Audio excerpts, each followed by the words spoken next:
कहानी की शुरुआत होती है एक अपर्टोसॉरस कपल डायनासोर से, जो अपनी जिंदगी खेती करके गुजारा करते थे। वो अपने अंडों के पास आते हैं, जिनमें से कुछ ही देर में बेबी डायनासोर बाहर निकलने वाले होते हैं। धीरे धीरे अंडे फूटते हैं और 3 प्यारे से छोटे डायनासोर जन्म लेते हैं। 2 डायनासोर तो मजबूत और शरारती होते हैं, लेकिन तीसरा बच्चा अभी भी अंडे में ही छिपा बैठा था। वो साइज में बहुत छोटा और डरा हुआ था। माँ बाप उसका नाम रखते हैं आर्लो। कुछ देर बाद पूरा परिवार अपने छोटे छोटे बच्चों को लेकर बाहर आता है। फादर डायनासोर उन्हें अपना खेत दिखाता है और दूर मौजूद क्लॉ टूथ माउंटेन यानी पंजा पर्वत भी दिखाते हैं। समय बीतता गया, बच्चे बड़े होते गए। बक और लिब्बी ताकतवर, तेज और निडर निकले। वो खेती बाड़ी में अपने पेरेंट्स की मदद करते थे, लेकिन आर्लो वो बहुत डरा डरा सा रहता था। छोटी छोटी चीजों से डर जाता और जब भी उसे कोई काम दिया जाता वो उसे ठीक से कर ही नहीं पाता था। एक दिन फादर और मदर डायनासोर अपने तीनों बच्चों को बुलाते हैं। फादर उन्हें समझाते हैं, सर्दियों का मौसम आने वाला है, इसलिए हमने बहुत सारा खाना इस कॉर्न साइलो में इकट्ठा किया है ताकि ठंड में कोई कमी ना पड़े। इसके बाद फादर और मदर अपने पैरों के निशान यानी फुटप्रिंट उस पर लगाते हैं। ये उनका गर्व था, उनकी मेहनत की पहचान। तीनों बच्चे भी बहुत एक्साइटेड होते हैं अपना फुटप्रिंट लगाने के लिए, लेकिन फादर उन्हें रोक देते हैं। वो कहते हैं, अभी तुम इस काबिल नहीं हो। जब तक तुम कोई बड़ा काम करके दिखाओगे नहीं, तब तक अपना फुटप्रिंट नहीं लगा सकते। लेकिन एक दिन तुम सब अपनी छाप जरूर छोड़ोगे। कुछ ही दिनों में बक पेड़ों को गिराकर पूरा मैदान साफ कर देता है। फादर खुश होते हैं और उसे भी अपना फुटप्रिंट लगाने की इजाजत दे देते हैं। फिर आर्लो की बहन लिब्बी अकेले पूरा खेत जोत देती है। वो भी गर्व से अपना फुटप्रिंट छोड़ देती है। अब सिर्फ आर्लो ही रह गया था, जिसने अभी तक कुछ भी ऐसा नहीं किया था जिस पर वो गर्व कर सके, और इसीलिए फादर उसे फुटप्रिंट लगाने की इजाजत नहीं देते। आर्लो उदास हो जाता है। बक उसका मजाक उड़ाता है, छोटू तू तो कुछ भी नहीं कर सकता। आर्लो गुस्से में जवाब देता है, ऐसा मत बोलो, मुझे बुरा लगता है, मैं कोशिश तो करता हूँ। लेकिन बक फिर भी उसे चिढ़ाता रहता है। इतने में फादर आ जाते हैं और बक को डांटते हैं, अपने भाई को तंग मत करो। आर्लो दुखी दिल से कहता है, आप सबको लगता है ना कि मैं कुछ नहीं कर सकता, लेकिन एक दिन मैं भी कुछ बड़ा करूंगा और अपना फुटप्रिंट जरूर लगाऊंगा। आर्लो का डर दूर करने के लिए फादर के दिमाग में एक आइडिया आता है। रात में वो आर्लो के पास आते हैं और कहते हैं, चलो मेरे साथ दोनों वॉक करने निकलते हैं। आसमान में टिमटिमाते तारे, चारों ओर शांति और हवा की हल्की सरसराहट, सब कुछ बेहद खूबसूरत होता है। फादर आर्लो को समझाते हैं, कभी कभी डर का सामना करना जरूरी होता है, क्योंकि जब तक तुम डर से भागते रहोगे तुम कभी कुछ कर ही नहीं पाओगे। अपने ऊपर यकीन रखो आर्लो, कुछ भी नामुमकिन नहीं। सुबह होती है। फादर देखते हैं कि स्टोर में रखा अनाज कोई खा गया है। वो घबरा जाते हैं, क्योंकि अगर ऐसा ही चलता रहा तो सर्दियों में खाना कम पड़ जाएगा। फादर आर्लो से कहते हैं, अगर तुमने उस जंगली को पकड़ लिया जिसने हमारा खाना चुराया है, तो तुम भी अपनी छाप छोड़ सकोगे। दोनों एक ट्रैप लगाते हैं। वो वहाँ कॉर्न्स रखते हैं ताकि वो जंगली प्राणी खाने आए और जाल में फंस जाए। फादर कहते हैं, और फिर बस एक डंडा मारना है, तब जाकर तुम भी अपना फुटप्रिंट छोड़ पाओगे। आर्लो ये सुनकर बहुत ज्यादा एक्साइटेड हो जाता है। उसे लगता है उसका सपना अब सच होने वाला है।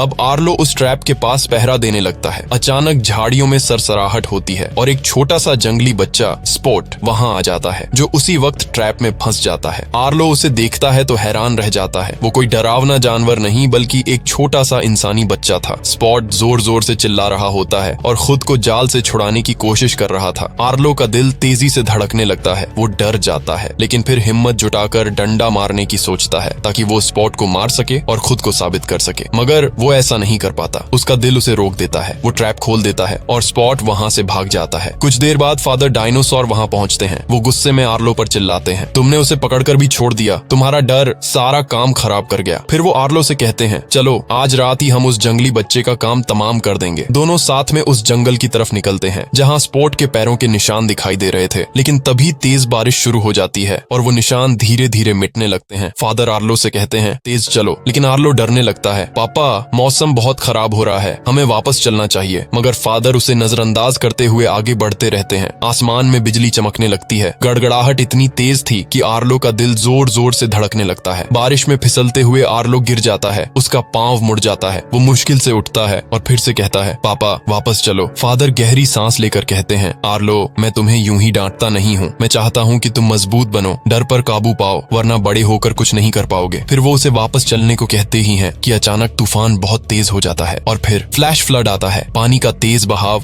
हर चीज को अपने साथ बहा ले जा रहा होता है। फादर आर्लो से चिल्लाकर कहते हैं, बेटा ऊपर चढ़ो जल्दी। वो अपनी गर्दन से आर्लो को ऊपर उछाल देते हैं। आर्लो किसी तरह सुरक्षित ऊंचाई पर पहुंच जाता है, लेकिन फादर खुद को बचा नहीं पाते। पानी का तेज बहाव उन्हें बहा ले जाता है। कुछ समय बाद आर्लो टूटे दिल के साथ घर लौटता है। अब जिम्मेदारी और काम दोनों बढ़ चुके थे, क्योंकि पिता अब नहीं रहे थे। आर्लो सबके साथ खेत में मेहनत करता है, लेकिन अंदर से वो बेहद उदास होता है। एक दिन जब जब वो स्टोर में कॉर्न रखने जाता है तो देखता है वही जंगली बच्चा स्पॉट फिर वहां आ गया है। आर्लो का गुस्सा फूट पड़ता है क्योंकि उसे लगता है स्पॉट की वजह से ही उसके पिता मरे हैं। वो स्पॉट को पकड़ने के लिए उसके पीछे भागता है और आखिर में उसे पकड़ भी लेता है, लेकिन उसी दौरान आर्लो फिसलकर नदी में गिर जाता है। तेज वेव उसे बहा ले जाती है। वो एक चट्टान से टकराकर बेहोश हो जाता है। जब आर्लो को होश आता है तो वो खुद को नदी किनारे अकेला पाता है। चारों ओर अजनबी इलाका, घना जंगल और वो पूरी तरह खो चुका था। अचानक उसकी नजर स्पॉट पर पड़ती है जो दूर खड़ा उसे देख रहा था। आर्लो नदी को देखता है और उसे अपने पिता की वो बात याद आती है, अगर कभी रास्ता भटक जाओ तो नदी को फॉलो करना, ये तुम्हें घर तक जरूर ले जाएगी। अब आर्लो नदी के किनारे किनारे चलने लगता है। लंबा सफर तय करने के बाद भूख से उसका बुरा हाल हो जाता है। उसी वक्त उसे ऊपर पेड़ पर जामुन जैसा एक फल नजर आता है। वो एक पत्थर पर पैर रखकर उसे तोड़ने की कोशिश करता है, लेकिन पत्थर फिसल जाता है और उसका पैर उसमें फंस जाता है। वो बहुत कोशिश करता है लेकिन पैर निकल नहीं पाता। सारा दिन गुजर जाता है, फिर रात हो जाती है। थका हुआ आर्लो वहीं सो जाता है। सुबह जब उसकी आंख खुलती है तो उसे एहसास होता है उसका पैर आजाद हो चुका है। वो नीचे देखता है, मिट्टी में छोटे छोटे पैरों के निशान हैं। आर्लो समझ जाता है ये स्पॉट के निशान हैं, यानी स्पॉट ने ही उसका पैर छुड़ाया था। पहली बार आर्लो को एहसास होता है जिस बच्चे को वो दुश्मन समझ रहा था वही उसकी मदद कर रहा था।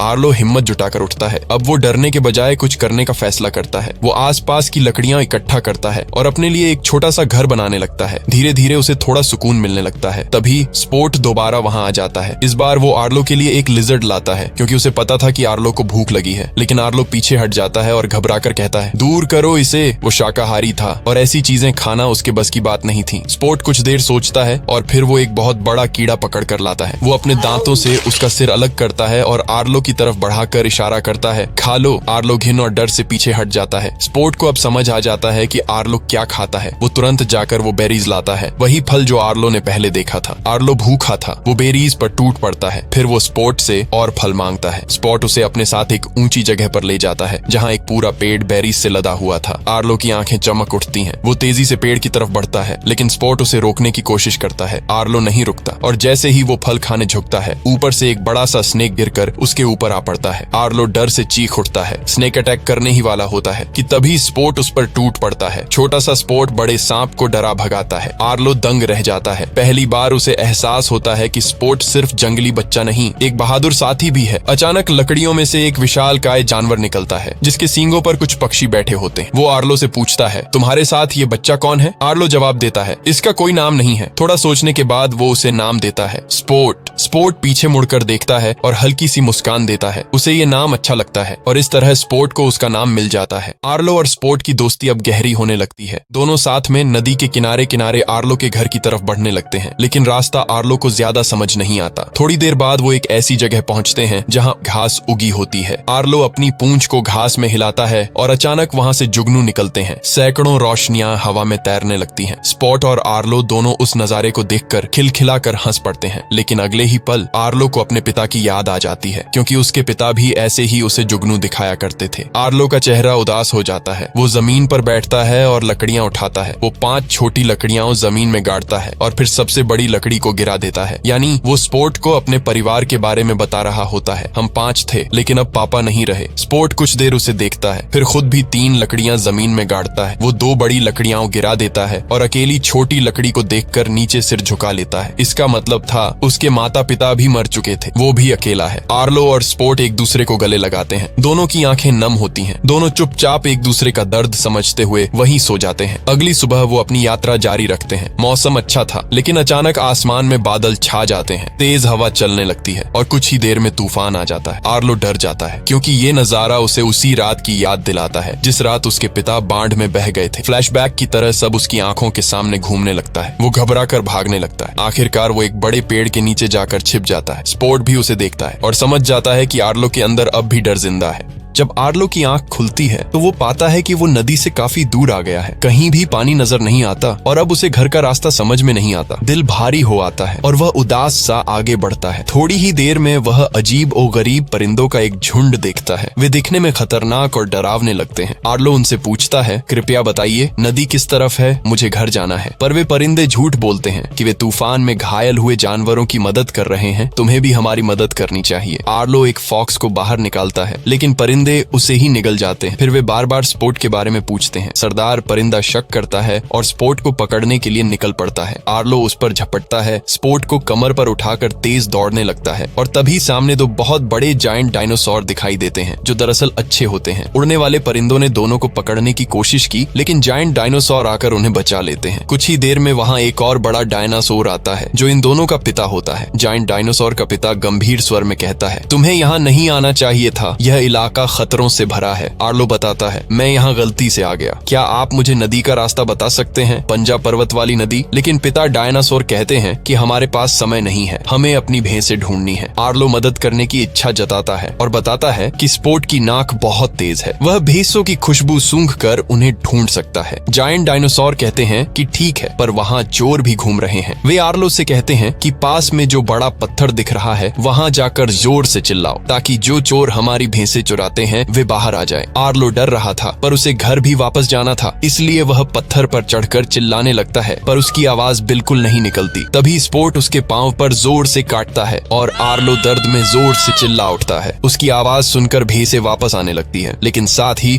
कुछ खौफनाक डायनासोर भी सामने आ खड़े होते हैं। वे असल में भैंस लुटेरे थे, वो हमला करने लगते हैं। तभी वे जायंट डायनासोर भी आ जाते हैं। लड़ते लड़ते एक भयंकर लड़ाई होती है। एक भैंस लुटेरा जायंट डायनासोर को गिरा देता है। आर्लो बिना सोचे समझे उन पर टूट पड़ता है और फाइनली चोर डरकर भाग जाते हैं। रात होते ही वे आग के चारों ओर बैठे होते हैं। आर्लो उन जायंट डायनासोर से पूछता है, आपके मुंह और पैरों पर ये निशान कैसे पड़े? जायंट डायनासोर का पिता बताता है, एक बार मगरमच्छों ने हम पर हमला किया था, मेरे मुंह को भी चोट लगी, पर मैंने हार नहीं मानी और लड़कर सबको हरा दिया। आर्लो कहता है, मेरे पिता भी बहुत ताकतवर थे, वे किसी से नहीं डरते थे। जायंट डायनासोर मुस्कुराते हुए कहते हैं, डर तो सभी को लगता है, डर तो नेचर का हिस्सा है, असल बात यह है कि तुम उसे कैसे संभालते हो। डर को अपने साथ रखो पर उसे तुम पर हावी मत होने दो। जब तुम सीख जाओगे कि दर्द और खतरे का सामना कैसे करना है, तुम खुद ब खुद मजबूत बन जाओगे। और फिर वे कहते हैं, सुबह हम दक्षिण की ओर निकलेंगे और तुम्हें तुम्हारे घर तक पहुंचा देंगे। अब आर्लो बहुत खुश है। वो और उसके दोस्त जायंट डायनासोर प्रॉमिस के मुताबिक साउथ की तरफ निकल पड़ते हैं। रास्ते में दूर क्षितिज पर वही क्लॉ टूथ माउंटेन नजर आता है। वो पहाड़ जिसके पास बहती नदी उसे सीधा उसके घर तक ले जाएगी। आर्लो की आंखों में चमक आ जाती है, उसका घर अब बहुत करीब था। जायंट डायनासोर मुस्कुराकर कहते हैं, लो बच्चों, हमने तुम्हें यहाँ तक पहुँचा दिया, इसके आगे तुम्हें खुद जाना होगा। हम अब साउथ की तरफ बढ़ते हैं, तुम्हारी यात्रा सलामत रहे। फिर स्पोर्ट को अपनी कमर पर बिठाकर क्लॉ टूथ माउंटेन की तरफ भागता है। वो और स्पोर्ट जोर जोर से चिल्लाने लगते हैं, लेकिन तभी सामने से एक अजीब सी आवाज आती है, बिल्कुल वैसी ही जैसी स्पोर्ट निकाला करता था। आर्लो और स्पोर्ट सामने देखते हैं, वहाँ एक जंगली इंसान खड़ा होता है। स्पोर्ट ध्यान से उसे देखने लगता है। आर्लो स्पोर्ट को अपनी पीठ पर बिठाकर आगे बढ़ जाता है, लेकिन अचानक वही आदमखोर परिंदे फिर से आ जाते हैं। वो स्पोर्ट को पकड़कर अपने साथ ले उड़ते हैं। आर्लो उसे छुड़ाने की बहुत कोशिश करता है, पर वो बेलों में फंस जाता है। थका टूटा और हताश आर्लो जमीन पर गिरा हुआ होता है। अचानक वो अपने फादर को अपने सामने खड़ा देखता है। फादर उसे बेलों से आजाद करते हैं। आर्लो उनकी तरफ देखता है, पापा आप वापस आ गए, आप यहीं थे। लेकिन तभी आर्लो नोटिस करता है मिट्टी पर उसके कदमों के निशान तो हैं, पर पापा के नहीं। उसे एहसास होता है ये तो उसकी इमेजिनेशन थी। फादर की आवाज उसके जहन में गूंजती है, स्पोर्ट ने तुम्हारी जान बचाई थी, अब तेरी बारी है, उसे तुम्हारी जरूरत है। आर्लो की आंख खुलती है, वो बेलें तोड़ता है और परिंदों के पीछे भाग पड़ता है। वो जोर जोर से स्पोर्ट को पुकारता है। अंधेरे में स्पोर्ट की हल्की सी आवाज आती है। वो लकड़ी में छिपा होता है और परिंदे उस पर झपट रहे होते हैं। आर्लो जोर से दहाड़ता है। स्पॉट भी हिम्मत दिखाता है, एक परिंदे का पंख काट देता है। आर्लो एक लकड़ी उठाकर हमला करता है, परिंदे को गिरा देता है। लेकिन तभी आसमान में बादल गरजते हैं और फ्लड आ जाता है। तेज बहाव में पेड़, पत्थर, लकड़ियां सब बहते हुए आ रहे थे। आर्लो कुछ नहीं सोचता, वो नदी में कूद जाता है। वो स्पोर्ट को पकड़ लेता है और बड़ी मुश्किल से किनारे पर लेकर आता है। स्पोर्ट घायल है और आर्लो भी बुरी तरह चोटिल हो चुका था, लेकिन दोनों जिंदा हैं। अब वो वापस आगे बढ़ने लगते हैं। अब रास्ते में वही जंगली इंसान दोबारा नजर आता है। इस बार आर्लो उसे रोकता नहीं, वो स्पोर्ट को अपनी पूंछ से नीचे उतारता है। स्पॉट हिचकिचाते हुए उस आदमी के पास भागता है और देखता है वो उसका फादर है। उसकी मदर और भाई बहन भी वहाँ खड़े होते हैं। स्पॉट का फादर उसे गोद में उठा लेता है और उसे कसकर गले लगाता है। स्पॉट की आंखों में चमक और आर्लो की आंखों में नमी आ जाती है। स्पॉट मुड़कर आर्लो को देखता है, वो उसके पास आता है और उसकी पीठ पर चढ़ जाता है, मानो कह रहा हो मैं तुम्हें छोड़ना नहीं चाहता। आर्लो उसे धीरे से कहता है, नहीं नहीं स्पोर्ट, तुम्हारी जगह यहाँ है, तुम्हारे अपने लोगों के पास। तुम भी प्यार और केयर डिजर्व करते हो। दोनों एक दूसरे को उदासी भरी नजरों से देखते हैं। स्पोर्ट धीरे धीरे अपनी फैमिली की ओर लौट जाता है। आर्लो अब अकेला है, लेकिन पहले से कहीं मजबूत। वो घर की तरफ बढ़ता है और कुछ देर में उसे दूर से अपना घर दिखाई देता है। उसकी आंखों से आंसू बहने लगते हैं, पर इस बार ये आंसू कमजोरी के नहीं, खुशी के थे। उसकी मदर, बक और लिबी भागते हुए उसके पास आते हैं और पूरा परिवार एक जायंट हग करता है। और अब वो आखिरकार कौन साइलो पर अपना फुटप्रिंट लगा देता है। आर्लो और स्पोर्ट की ये कहानी हमें सिखाती है कि दोस्ती और हिम्मत हमें हर तूफान पार करा सकती है। अगर ये कहानी आपके दिल को छू गई हो तो चैनल को सब्सक्राइब करें और नीचे अपना प्यार जरूर छोड़ें।